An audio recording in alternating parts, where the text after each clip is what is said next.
attacking the messenger, taking aim at Elon Musk over his information drop exposing Twitter's censorship on the Hunter Biden laptop story. Outkick host a media watchdog group. They said file the Twitter files under M for meh.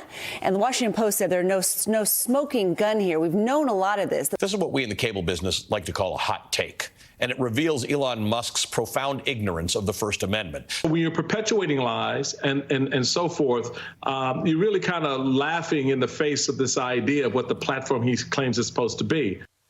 Tommy, I'm so excited to get to you that I stepped on those sound bites. Outkick host Tommy Lahren joining us now for reaction. Good morning. Oh, good morning. And hey, listen, isn't it interesting, guys, that wherever it's concerning a Republican, they create scandals where scandals do not exist. And then the media runs with those scandals. And, you know, then we have impeachments 1 and 2. But when the Democrats are actually caught doing something, or in this case, when Twitter is actually caught doing something, which is a real threat to free speech, which is a real threat to democracy and the First Amendment, then the liberal mainstream media, they think it's a snooze fest. They think it's old news. I will give them this, though. It is old news. We knew this was happening. The question is, will Republicans finally step up and do something about it? We can't just rely on Elon Musk all the time. We need to make sure that big tech is held accountable, and that is what I hope to see.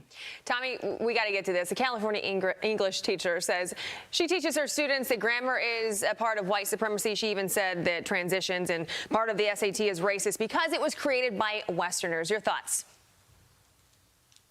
Yeah, kids now going to school to get dumber because of teachers like this, trying to convince their students that everyone either is a victim or is an oppressor. Now, we've already have generational learning loss because of the pandemic and children being stuck at home, locked at home in remote learning for 2 years plus in some places. And now we've got teachers that are brought up in this indoctrination mechanism and passing that on to young, impressionable minds, teaching them that everything, including speaking and writing correctly, is now a product of white supremacy. All I can say is this: the schools are not going to be educating your children on these things. Social media is not going to be educating your children on these things. If you are a parent at home and you make sure that you're teaching your kids right from wrong, to understand when they're being indoctrinated and understand the ways of the world and maybe how to speak and write correctly. So parents, it's time for you to step up and take charge. And these activist teachers, it's time to start going to these school board meetings and making sure that they no longer represent the workforce, especially when it comes to education and academia. It's hard to fully comprehend exactly what this teacher is doing, and as an English major, I've been pretty fired up about this.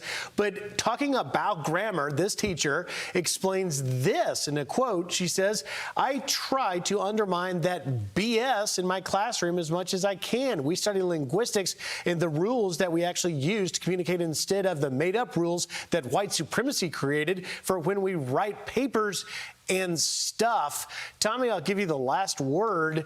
How does a teacher like that get in our classrooms?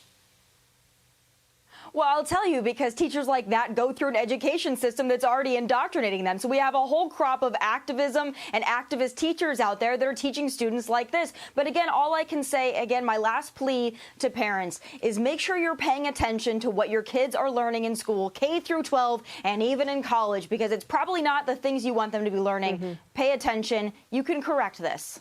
All right, Tommy Lahren, thanks so much for getting up with us. We appreciate it. Thanks, Tommy. I'm Steve Ducey. I'm Brian Kilmeade. And I'm Ainsley Earhart. And click here to subscribe to the Fox News YouTube page to catch our hottest interviews and most compelling analysis.